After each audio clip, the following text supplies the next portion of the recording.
Всем привет! Сегодня у меня на обзоре проводные динамические наушники от 7 Hz. Модель называется Zero 2. Данные наушники являются представителями бюджетного сегмента с простой конструкцией и весьма заурядными характеристиками. Однако даже при таком подходе производитель постарался наделить их чем-то особенным. И как по мне, отчасти этого получилось добиться. Корпуса устройства полностью выполнены из прозрачного пластика, сквозь который можно рассмотреть все внутреннее убранство. В моем случае материал имеет синий оттенок, но в продаже на выбор имеются и другие цвета. Сопла звуководов имеют вполне стандартные размеры и прикрыты пластиковыми перфорированными пластинами, выкрашенными под металл. Несмотря на то, что сама форма корпусов выглядит слегка рубленной, без плавных переходов, наушники весьма комфортно сидят в ушах и нигде не давят. На внешних сторонах поместили текстурированные декоративные алюминиевые вставки с надписью Zero 2. Они придают модели этакого стимпанковского шарма. Внешне это выглядит довольно интересным и запоминающимся. В комплекте с наушниками идет довольно простой двухжильный медный кабель в тонкой оплетке.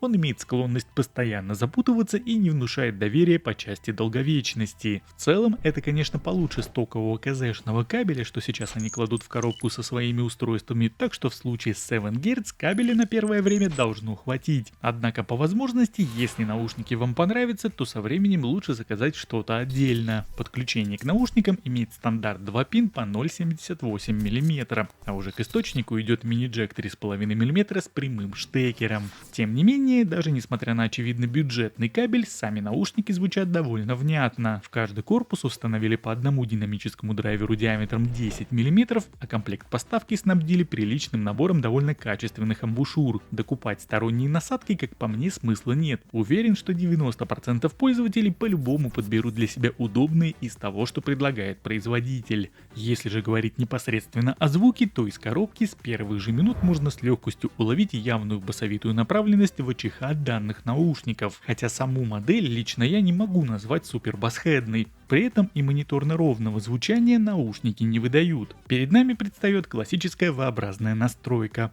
Плавный спуск среднечастотного регистра в районе мид-баса обеспечивает выразительность вокально-инструментальным партиям, которые после достижения границы верхней середины начинают свой не менее плавный подъем на верхнечастотный участок, где и происходит финальное окрашивание всей частотной картины четкими и умеренно резкими оттенками. Некоторым, возможно, не очень понравятся излишние акценты в верхушках, которые в определенных жанрах музыки слегка отсвечивают сибиллянтами. На мой слух, в данном регистре я бы немного сбавил обороты. Благо потенциал в модели хороший как по запасу громкости, так и по раскачке эквалайзером. Тем не менее, для современной популярной музыки, электроники или рока данные наушники определенно подойдут. Они обеспечивают хорошую энергичную подачу, что для подобных жанров в большинстве случаев будет непременно плюсом. А вот уже сложную музыку или что-то инструментальное Zero 2 уже вряд ли смогут полноценно раскрыть. Да, разумеется, послушать можно и такое, но направленность данной модели в большей степени идет в сторону чего-то более простого.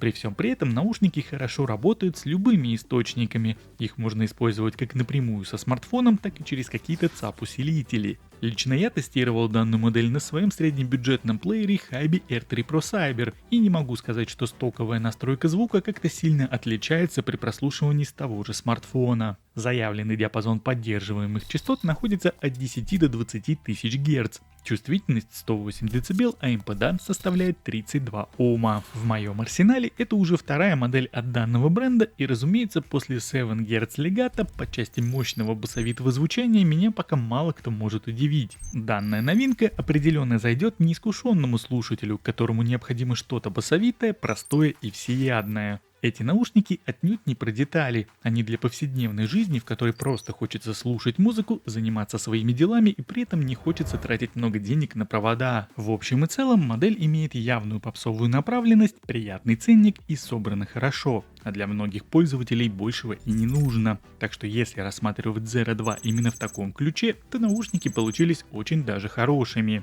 Ну а я в свою очередь на этой прекрасной ноте, пожалуй, буду закругляться. Спасибо, что посмотрели это видео, лайк, подписка по желанию и до встречи в моих следующих обзорах. Пока-пока.